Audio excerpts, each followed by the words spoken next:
Assalamualaikum warahmatullahi wabarakatuh. Sahabat Masa Kini, kembali lagi bersama saya Putri Zidni di Masa Kini Talks. Nah, sore hari ini kita mengundang salah satu bintang tamu yang sangat cantik dan multi talenta, yaitu Kak Vira. Langsung aja kita perkenalkan diri Kak Vira ke sahabat Masa Kini. Halo sahabat Masa Kini, nama aku Safira Monizar, biasa dipanggil Vira. Biasa dipanggil Vira. Nah, Kak Vira, kegiatannya selama ini apa aja nih Kak Vira? Kalau trennya mungkin pengacara ya, pengangguran banyak acara. Pengacara, pengangguran banyak acara ya, tapi banyak juga job sampingan gitu ya. Benar, apa tuh freelance-nya? Sekarang lagi ngembangin usaha bimbel privat. Nama bimbelnya SM Private Course. SM Private Course. Kenapa tiba-tiba mikir namanya SM Private Course? Apakah ada sesuatu nama di situ, singkatan atau apa? Iya, sebenarnya itu singkatan dari nama aku ya, Safira Monizar. Safira Monizar disingkat jadi SM. Tapi kalau misalnya ditanya sama orang, rada malu bilang itu singkatan nama. Jadi biasanya bilangnya itu solusi milenial. Soalnya moto bimbel ini sendiri jadi solusi untuk semua milenial yang ada. Betul. Udah berjalan berapa lama nih SM-nya? Private Course. Bulan 6 ini pas setahun kita. Pas setahun, berarti udah setahun ya? Berarti pas pandemi corona ya? Benar. Kok bisa kepikiran Kak Vira bikin private course? Jadi, kenapa? Aku kan lulus tahun 2020 itu bulan Februari. Balik ke Aceh. Aku dari Jogja pulang ke Aceh itu kan karena pandemi, susah cari kerjaan. Betul. Mau lanjut S2 juga kehambat, terus ngelamar kemana-mana nggak diterima nih karena Covid kan. Ya udah kepikiran lah untuk ngajar privat aja deh biar ada pemasukan. Benar. Ternyata karena kita lagi kondisi sekolahnya itu daring, jadi banyak orang tua yang butuh dampingin anaknya nih di rumah gitu. Makanya jadinya banyak yang manggil dan akhirnya aku buka lowongan kerja untuk teman-teman. Jadilah. Keren. Berawal dari pandemi ini sebenarnya udah dapat inspirasi ya. Nah, kalau untuk range umurnya tuh kira-kira dari umur berapa Kak Vira? Untuk yang mau les di tempat kami itu semua usia ada. Bahkan dari PAUD juga ada, sampai juga yang mahasiswa yang mau bimbingan skripsi atau apa, nanya-nanya tentang esai atau gimana, atau mau les TOEFL, IELTS juga ada. Kakak jurusan apa sih Kak sejujurnya? Sejujurnya tidak berhubungan. Tidak berhubungan sama sekali. Iya, jadi aku S1-nya lulusan psikologi, sarjana psikologi. Cuma yang aku terapin ilmunya di bimbel ini, kita nggak cuma akademik aja, jadi ada pantauan dari psikologinya. Jadi misalnya kita melihat perkembangan anak itu dalam belajar seperti apa, terus juga dia tipe belajar anak yang gimana, apakah visual, auditori, dan juga bimbel SM ini jadi salah satu bimbel yang menerima anak-anak dengan gangguan psikologi, misalnya disleksia, terus juga ada yang punya gangguan depresi, gangguan kepribadian, itu juga bisa kita tangani. Iya, memang kalau kita bahas tentang mental illnesses ini belakangan ini marak sekali ya Kak ya, apalagi terkait dengan pandemi ini banyak banget orang yang mental breakdown, terus merasa stres, terus kayak terkungkung gitu ya Kak ya. Jadi salah satu ide yang sangat luar biasa juga tuh Kak. Nah, selain itu untuk mata pelajarannya apa aja nih Kak?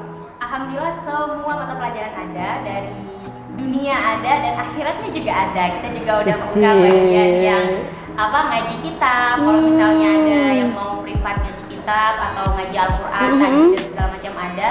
Untuk pelajaran sekolahnya itu semua mata pelajaran ada, sains, IPS juga ada, dan bahasa kita ada bahasa Inggris dengan bahasa Turki. Wih, keren. Calon ukti-ukti sahabat Masa Kini boleh langsung nih kontak Kak Vira untuk belajar ya, untuk memperdalam ilmu agama bisa ya Kak ya, untuk memperdalam bahasa Inggris, bahasa Turki bahkan ada ya Kak. Kok bisa sih kepikiran bahasa Turki Kak? Kayaknya jarang banget nih ada bimbel yang buka course bahasa Turki. Kita buka karena sebenarnya ada kemampuan dari SDM-nya, jadi akunya juga bisa bahasa Turki, jadi makanya kita buka. Jadi aku ke tentor-tentornya juga ngasih kebebasan, misalnya ada yang bisa bahasa Mandarin, ada yang bisa bahasa Korea, mau buka paket les, oke, aku akan jadi wadah. Korea juga bisa? Bisa. Coba dong Kak, sekali perkenalkan pakai bahasa Korea sahabat Masa Kini. Jadi apa dong? Bahasa Turki deh, bahasa Turki. Perkenalkan diri. Perkenalkan diri. Merhaba arkadaşlar, benim adım Safira Maulizar, memnun oldum. Tuh buat para kezelar di luar sana ya yang pengen belajar bahasa Turki langsung aja nih. Langsung kontak Kak Fira karena di pandemi ini juga kalau misalkan belajar daring tuh banyak anak-anak yang nggak masuk ke dalam kepala gitu Kak ya. Gurunya kemana, dia kemana gitu kan, karena memang nggak terkontrol sama sekali ya Kak ya. Nah Kak, selama Kakak buka bimbel ini tuh keluh kesahnya yang paling titik terberat tuh apa Kak kira-kira? Karena kita usaha yang memberikan jasa, otomatis kendalanya itu di klien mungkin ya, Betul. yang pengguna jasa. Jadi kalau misalnya ada klien yang asik, yang enak diajak bekerja sama, itu kan jadi sesuatu yang positif buat kami. Betul. Tapi ada juga ya masalah-masalah klien lah yang maunya ini maunya itu, tapi nanti di pembayarannya agak sulit. Sedangkan kita udah mengusahakan memberikan pelayanan terbaik, tapi ternyata dari sananya nyari-nyari masalah ya. Biasanya kalau saya males ngurusin, jadi kalau yang udah rada-rada sengklek gitu ya udah nggak usah lagi aja. Nggak usah lagi aja gitu ya. Udahlah mundur daripada cari masalah Ya, gitu ya. Yang kehambat kan lebih baik satu ini ya udah kita nggak fokus lagi ke sini, kita cari klien yang baru aja. Yang paling benar-benar case yang di luar kepala Kakak tuh nggak kebayang itu tuh ada gitu. Kalau di Aceh itu biasanya paling ekspektasi orang tua nih ke anak terlalu tinggi. Benar. Gitu. Terus atau misalnya masalah keluarga, apa broken home atau masalah keluarga lainnya lah, nggak terlalu beraneka ragam. Tapi kalau di kota luar sana yang lebih metropolitan mungkin ya, jadi masalahnya lebih beragam. Kalau selama di Aceh itu nggak ada yang nggak kepikiran. Tapi rata-rata kebanyakan kalau di Aceh itu masalahnya ya itu masalah ekspektasi orang tua ke anak terlalu tinggi, maunya anak aku kedokteran gitu, padahal anaknya nggak mampu, atau masalah keluarga. Karena ada klien di tempat kami itu yang depresi, jadi pernah sama mamanya rebut-rebutan gunting mau bunuh diri gitu. Semuanya telepon Fira ke rumah sambil nangis-nangis gitu kan, langsung meluncur tenangin anaknya, terus udah oke kayak gitu. Jadi ya kita menyediakan jasa seperti itu juga. Tapi itu sama sekali nggak mempengaruhi mental Kakak juga ya? Ya pasti. Karena seringnya kan, aku tuh termasuk orang yang sering baca artikel nih Kak. Jadi pernah satu kali aku tuh baca artikel di Korea. Jadi si anak ini tuh depresi di sekolah karena bullying. Kalau Korea kan terkenal dengan bullying ya. Nah si anak ini udah berapa kali konsultasi ke psikologi. Terus dia udah berapa kali konsul, terus ya mulai membaik, terus tiba-tiba memburuk. Nah besokannya setelah hari dimana dia konsultasi, besoknya ended up by suicide. Jadi si yang psikologisnya jadi stres juga gitu, ikutan stres gitu. Nah itu yang kira-kira Kakak pernah nggak kayak gitu? Pasti pernah sih ya, pastilah pernah. Namanya kita dengar masalah orang gitu, kita tahu dan kita punya masalah sendiri. Iya ya. Itu nggak ikut gila ya teman-teman. Karena itu sih sebenarnya peminatan yang aku ambil di kampus itu bukan klinis, jadi bukan bagian yang menangani mental illness, tapi aku lebih ke pengembangan SDM atau pengembangan usaha gitu. Tapi karena di SM ini, di private ini butuhnya di bidang pendidikan, ya aku nyambi gitu ya, belajar lah gitu.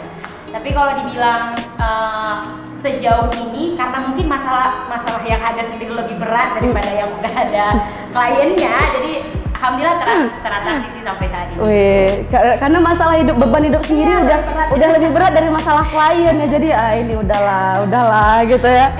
Nah, untuk sejauh ini udah berapa partner nih Kak selama Kakak bikin bimbel ini? Kalau tenaga pengajar yang ada di bimbel kita itu udah ada sekitar 15 orang. Wow. Terus kalau untuk siswa kita ada sekitar 60 siswa yang udah lesson. Ngerasa bangga nggak sih Kak sama diri sendiri itu kira-kira aku nih buka lapangan kerja nih untuk orang di sekitar aku gitu kan? Aduh, kalau ditanya bangga ya aku tuh dari lahir udah bangga sekali sama diriku sendiri. Tapi terkhusus untuk bimbel ini sendiri, awalnya ini terbentuk dari kegabutan ya, karena biasanya kuliah nggak pernah tidak beraktivitas, tapi selama pandemi nggak beraktivitas, jadi iseng-iseng nyoba. Iseng berhadiah sama iseng ini. Tapi ternyata bisa sebesar ini. Yang buat terharu banget itu pas bulan pertama kedua gajian tenaga pengajar itu ada yang bilang makasih aku bisa biayain kuliah adik aku, makasih aku bisa kasih uang lebaran untuk ibu karena mereka kan ada yang di PHK dari kantornya. Itu sih sebenarnya yang buat bangga tuh merekanya bisa terselamat. Sedangkan saya awalnya kan aku nih yang nyari-nyari kerja, ternyata sekarang bisa buat kerjaan dikit-dikit lah buat teman-teman sekitar. Itu sebenarnya yang buat aku. Muda-muda udah crazy rich ya, jadi pas udah masuk gajian tuh gajian bro gitu. Keren. Nah, untuk kedepannya nih, kira-kira ada nggak ide-ide baru dari kakak? Kira-kira mau bikin apa gitu? Mungkin sewa toko 3 tingkat ya kan? Bikin private dari private course jadi bimbel yang seperti biasa face to face gitu. Apa tuh kira-kira? Sebenarnya selama setahun berjalan ini aku kan ngamatin juga nih tentang peluang bisnis seperti ini di Aceh itu seperti apa. Tapi ternyata di Aceh itu wadah pendidikan yang bisa menangani anak-anak dengan kebutuhan khusus itu masih kurang. Benar. Yang ada itu sekolah normal atau sekolah SLB. Betul. Sedangkan yang untuk di tengah-tengah posisinya misalnya kayak anak disleksia, anak bipolar, anak apa, di normal dia nggak bisa, untuk masuk SLB juga dia nggak masuk kategori itu. Nah, aku punya impian atau punya target ke depannya, mungkin SM ini bisa menjadi sebuah lembaga pendidikan yang bisa menyediakan tempat untuk anak-anak yang berkebutuhan seperti itu di bidang psikologis bisa ditangani sesuai dengan kebutuhan mereka. Wow, Masya Allah, sahabat masa kini. Jadi buat kalian tuh yang mempunyai kekurangan, mungkin mereka juga nggak sadar ya kalau mereka, karena kebanyakan orang yang mental breakdown atau mental illnesses itu mereka nggak sadar kalau diri mereka itu sebenarnya punya kekurangan gitu ya. Bisa kasih tipsnya dong kak ke sahabat masa kini kira-kira untuk mengetahui gitu tanda-tanda atau ciri-ciri kalau kita ini punya mental illnesses atau bipolar atau apa namanya itu? Sebenarnya kalau untuk dia sendiri kesadaran akan mental illness itu masih kurang menurut aku ya. Masih kalau ada yang psikolognya masih dianggap gila, dikatakan lain apa segala macam. Padahal itu tuh penting banget karena ibaratnya ya kita diciptakan sama Tuhan itu nggak bisa hidup sendiri. Betul. Jadi kalau ada masalah butuh ke yang ahli ya, psikolog atau psikiater untuk konsultasi. Pokoknya tuh kalau misalnya kamu ngerasa diri kamu itu lagi, kok aku moodnya nggak beres, kok aku tidurnya nggak bisa nyenyak, kok aku makannya kayaknya nggak nafsu, uring-uringan, nggak punya gairah hidup, nggak punya semangat hidup. Nah, itu sangat disarankan untuk nemuin tenaga ahlinya, psikolog atau konsultasi sama mereka. Karena terkadang kita tuh nggak kepikiran sama masalah kita, tapi kita butuh orang yang melihat itu dari luar kotak ini untuk bisa buat kita sadar, oh ternyata aku kayak gini ya. Dan betul. Jarang banget kita bisa sadar sendiri, makanya kita butuh orang lain. Nah gitu sahabat masa kini, jadi kalau kalian di rumah yang punya ciri-ciri seperti yang kakak bilang ini, saya kayak mood swing, nggak nafsu makan, tidur nggak nyenyak, itu bukan ciri-ciri corona ya sayangnya. Jadi kalian harus sadar diri ya istilahnya gitu ya. Coba kalian telaah baik-baik gitu, jangan kalian pikiran si corona aja, tiba-tiba kalian udah kena sakit mental gitu kan. Jadi cepat temuin yang ahlinya gitu ya kak ya. Oke kak, terakhir nih kak, kasih dong motivasi buat sahabat masa kini di luar sana, baik muda-mudi ataupun yang sudah lanjut usia. Kalau motivasi dari aku be independent. Jadilah orang yang merdeka, yang bisa ngelakuin apa yang kamu mau lakukan, bisa menjadi apa yang kamu inginkan. Jangan meletakkan standar kebahagiaan kamu itu berdasarkan standar kebahagiaan orang lain, karena kita kan semua punya definisi bahagia masing-masing yang berbeda. Betul, wis keren. Nah nggak terasa nih sahabat masa kini, perbincangan singkat kita udah berada di titik penghujung acara nih Kak Vira. Jadi sahabat masa kini jangan kemana-mana, nantikan talk show selanjutnya hanya di Masa Kini Talks bersama saya Putri Zidni. Pamit undur diri. Assalamualaikum warahmatullahi wabarakatuh.